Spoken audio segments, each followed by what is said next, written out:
Salut toi et bienvenue dans un nouveau parallèle. Oui, je sais, cela fait 5 mois que je n'ai pas sorti de nouveau parallèle. Que veux-tu, j'ai un skill de ouf. En attendant, j'ai quand même sorti 2 vidéos complètement différentes. Une sur un jeu vidéo et une sur un film. N'hésite pas à aller les voir si tu en as envie. Aujourd'hui, je me suis dit qu'avec la sortie du second opus en septembre, il était temps que je vous parle du jeu Life is Strange. Un jeu vidéo sorti en 2015, édité par le studio Dontnod, qui raconte l'histoire de Max, une lycéenne en photographie à qui il va arriver des choses plutôt étonnantes. Du coup, je me suis dit, on repart sur un parallèle et aujourd'hui, on va parler de l'adolescence. Enfin plutôt, de comment l'adolescence est représentée dans les médias. C'est parti!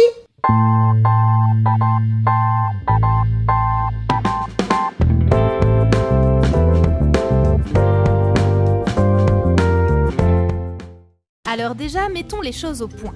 L'adolescence, c'est une grande période de ta vie. On parle d'adolescence à partir de 12 ans et ce jusqu'à 19 ans. Bien évidemment, je vais pas te faire un dessin, c'est un âge complexe où tu es en recherche de repères et où tu commences à manifester ton opposition face aux autorités. C'est souvent les adultes pour le coup. C'est une période qui inspire énormément de médias que l'on consomme, peu importe l'âge. Tu as certainement dû entendre parler des teen movies, ces petits films un peu feel good, pas très intéressants, pas très profonds, mais qu'on a tous quand même déjà vus. Généralement, ils te dessinent le destin d'un ou d'une ado, un peu paumé, qui commence sa vie dans un nouveau lycée ou dans une nouvelle colonie de vacances, et qui va découvrir les affres de l'amour et de l'amitié. Tout ça via le prisme de l'opposition à de nombreuses choses qui représentent en quelque sorte l'autorité. Que ce soit les adultes, la norme, la comparaison avec d'autres personnes. Et c'est généralement là qu'on nous sort une morale assez bien pensante où l'ado se rebelle, délaisse sa famille, retrouve ses amis, retrouve l'amour et devient ce qu'il veut réellement être. D'ailleurs, peut-être as-tu déjà entendu parler de Françoise Dolto. Ce que tu peux retenir d'elle, c'est qu'elle était pédiatre et psychanalyste. C'est une grande dame qui s'est beaucoup intéressée au cas de l'enfance et de l'adolescence. Françoise, elle est la première à voir que les enfants, c'est pas juste des êtres incomplets, et que les adolescents, ils ont plutôt pas mal de choses à dire, alors qu'ils sont généralement rabaissés, incompris. Elle leur dédie une théorie, celle du complexe du homard. Et tu crois que je t'ai pas vu rigoler ? Dolto a inventé cette image pour représenter la crise d'adolescence. L'enfant se défait de sa carapace, soudain étroite, pour en acquérir une autre. Entre les deux, il est vulnérable, agressif ou replié sur lui-même. L'image est plutôt bien choisie, non ? Mais elle rappelle que ce qui va apparaître est le produit de ce qui a été semé chez l'enfant. L'adolescent dans les médias est souvent vu comme une figure rebelle, incomprise. Et c'est ce que l'on va retrouver dans la pièce de théâtre Days of Nothing. La pièce raconte l'histoire de Rémi Brossard, un professeur qui vient faire une résidence d'écriture dans un collège de banlieue. Mais il va rencontrer 2 collégiens, Maximilien et Alix, qui vont complètement chambouler son projet d'écriture. Ici, on va s'intéresser à l'adaptation de La Compagnie du Veilleur par Mathieu Roy en 2016. La pièce se ponctue de leurs échanges sur plusieurs semaines, entrecoupés des pensées de Rémi qui tente d'écrire sur le rien, en recherche de la pure essence de l'écriture. Le texte est cru, vulgaire, très oral, et les échanges passent de l'indifférence à la violence en une fraction de seconde. Les dialogues claquent et renvoient à leurs propres limites. Difficulté à vivre dans le monde, à faire acte, à trouver sa place. Faisant le parallèle avec une vision d'adolescents perturbés, prêts à tout pour trouver leur place, peut-être ailleurs, peut-être dans l'écriture. Les sujets abordés sont quand même difficiles, mais la pièce nous fait vraiment réfléchir. Et sous couvert d'une écriture de la provoque, on va quand même aborder des sujets relativement délicats comme la mythomanie, le suicide, volonté d'être aimé, de trouver sa place, le harcèlement ou encore les déboires de l'éducation nationale. Tu t'appelles comment ? Kevin, mais tu peux m'appeler Brandon si tu préfères. Dylan, c'est que pour le dimanche. Tu peux m'indiquer le bureau du proviseur ? 3e étage, tourner à droite en haut de l'escalier, fond du couloir, une porte avec écrit son nom de merde, Bellage.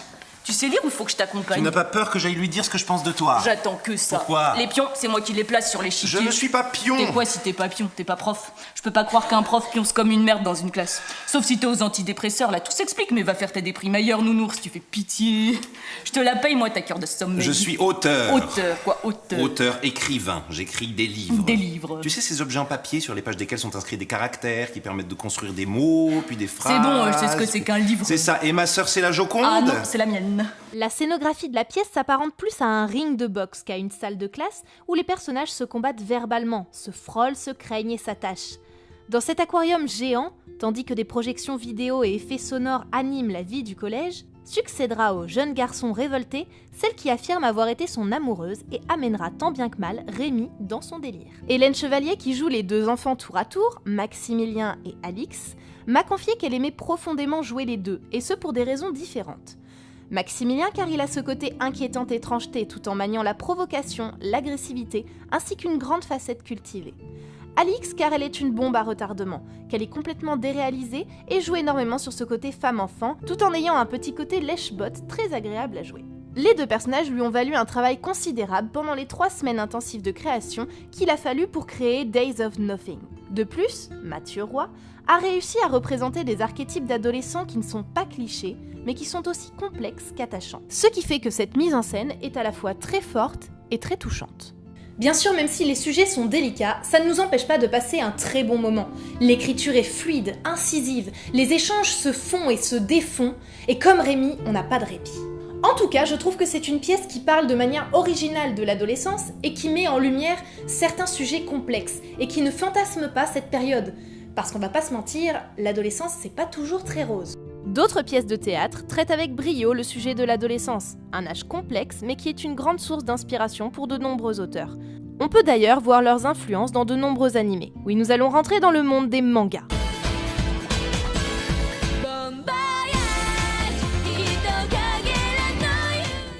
Le ou la jeune ado est toujours un peu paumé et se retrouve d'une manière ou d'une autre avec des pouvoirs et jure de défendre ses amis et ses proches contre le mal. On a énormément d'exemples avec un schéma de quête initiatique qui mettra au centre le jeune héros de l'histoire, afin de lui faire traverser des épreuves jusqu'à ce qu'il découvre sa place ainsi que les valeurs importantes à ses yeux. En somme, jusqu'à ce qu'il grandisse. Et pour ce qui est des pouvoirs, le jeu dont nous allons parler, Life is Strange, n'y va pas de main morte. Avec Life is Strange, on joue le personnage de Maxine Caulfield, nouvelle étudiante en photographie à l'université de Blackwell. Jusque-là, tout se passe bien. On suit les cours, on voit les professeurs, les adultes, les camarades, on se fait un petit peu embêter parce que c'est aussi ça, l'adolescence. Bref, on fait notre vie quoi. Max, le personnage que l'on va jouer, est un personnage timide, en retrait, qui se questionne beaucoup et a du mal à prendre des décisions. Quand finalement, après avoir assisté à un événement relativement grave, elle se rend compte qu'elle peut remonter le temps. Ouais, à rien que ça. Mais sur des courtes périodes, histoire de pouvoir prendre des décisions et de décider si oui ou non certains événements doivent se produire ou pas. En parallèle de ça, elle commence à avoir des visions, plus ou moins forte, d'une tempête qui s'approche de la ville où elle est, c'est-à-dire Arcadia Bay. Life is Strange est un jeu narratif en 5 épisodes, développé par Dontnod en 2015, et se rapproche un peu d'un film interactif. L'intérêt de cette forme est de clairement nous rapprocher vraiment de Max. On choisit ses réponses, à qui parler, quelles décisions prendre, souvent suggérées par le gameplay, et le fait de la voir en regard extérieur nous permet de nous identifier à elle et de la voir traverser autant de tableaux dans des histoires assez sombres qui l'éloignent pas mal de sa vie d'étudiante lambda, timide et un peu tranquille.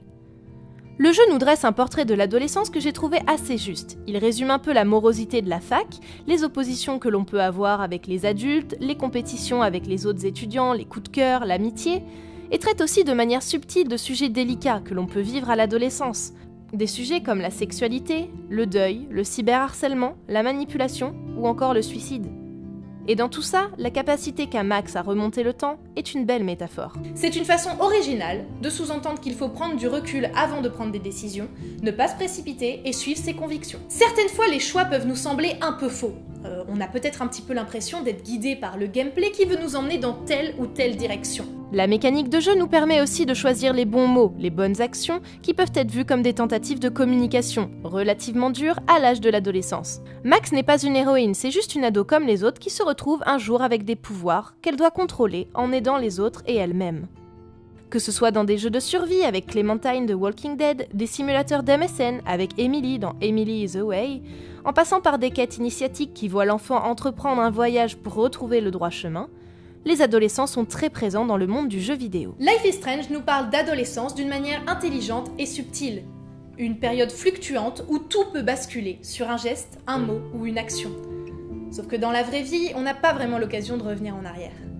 Que ce soit au théâtre, au cinéma, dans le jeu vidéo, la littérature, les séries ou encore la musique, l'adolescence est une immense source d'inspiration qui nous ramène à une époque que l'on a tous vécue de manière différente. C'est un âge pivot, long et compliqué qui nous amène à évoluer en tant qu'adultes et à nous forger nos convictions et nos valeurs. C'est aussi lié à la nostalgie d'une époque vécue. Ça fait aussi écho à l'univers teenager, typé pop culture, qu'on nous vend et revend depuis plusieurs années, qui devient alors nos œuvres feel good, des œuvres qui nous tiennent à cœur, car liées à des expériences personnelles qu'on se réjouit de voir encore et encore. Pour moi, l'adolescent, le prolongement de l'âge adolescent dans la vie adulte, est très important.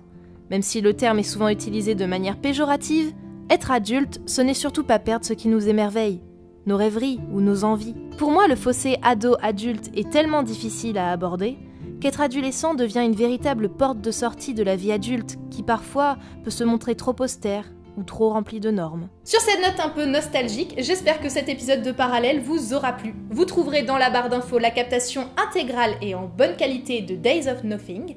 Et pour ce qui est de Life is Strange, il vous reste encore à jouer au premier opus, et le deuxième opus sortira le 27 septembre. Si jamais vous avez un petit peu de temps, il y a aussi Captain Spirit, une petite pause poétique et gratuite qui m'a beaucoup plu, du même studio. J'ai été très contente de vous retrouver pour un vrai parallèle, j'espère quand même que mes petits sujets vous plaisent. N'hésitez pas en tout cas à m'envoyer des idées si jamais vous avez envie que je parle de tel ou tel sujet, j'en serais ravie. Et sur ce, je vous souhaite une bonne rentrée et je vous dis à bientôt. Bum bum bum bum bum bum bum bum bum bum bum bum bum